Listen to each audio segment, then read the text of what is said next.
In the last 5 years of the MDA government, it is exactly the objective of this government to create alternative livelihood programs.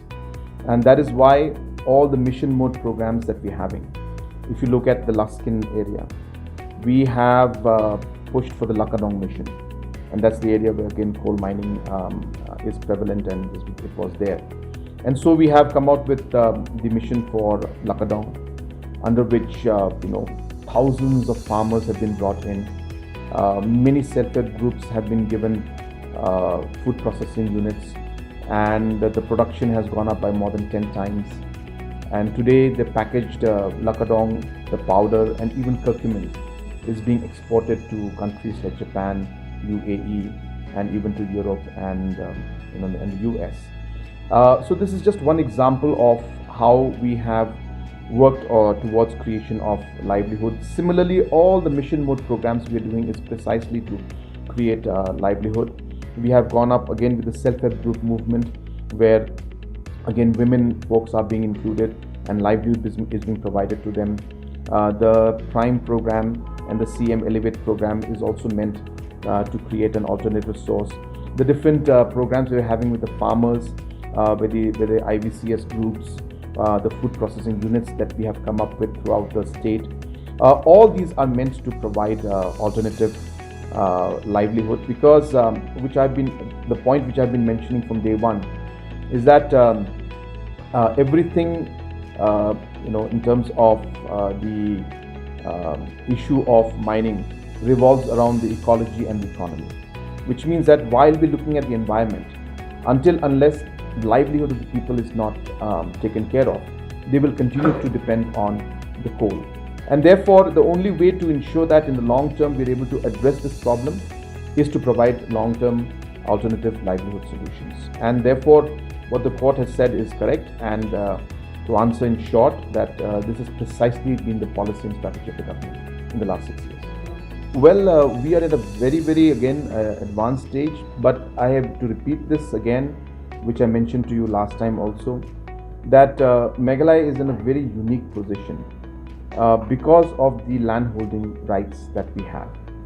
And hence, when the scientific mining aspect came into being, and when Supreme Court had lifted the ban and said that scientific mining has to happen out here, the government of India did not have norms for a land holding system like Meghalaya, where the land is not owned by the government. So in every other location in the country, the land is owned by the government, and any individual who wants to applies and takes lease from the government and then mines. So here the situation is completely different. So it's a miner with a landowner who has to do it, and hence for the government to come into the picture and follow the same procedures that were there before, which is as per the norms in the rest of the country, did not apply to Meghalaya. And hence it took more time for us to discuss with Government of India and come out with different provisions that would be suitable for our state, keeping our land holdings and the land holding pattern in mind. And since it has happened for the first time, it took more time than we expected. So that is the reason why it has been a long procedure. But as I said, now that procedure has been defined. And hence the toughest part is over. The most difficult part of creating the system, the norms and the policies for now future miners to apply is in place. And the first people who had applied for it, who then helped us lay down, whose application then helped us lay down the entire procedure, is now at a stage where we are at the public hearing stage. So all the work related with Government of India, where we had to do all the process and procedure, mining plan, different kind of studies, all that aspect has already been approved by Government of India, and the process at Government of India end is over. And now only the last bit where certain environmental aspects have to be looked into is left at the state government level, and we do expect that we'll be able to take this up and very soon, as I said, it's just a matter of time.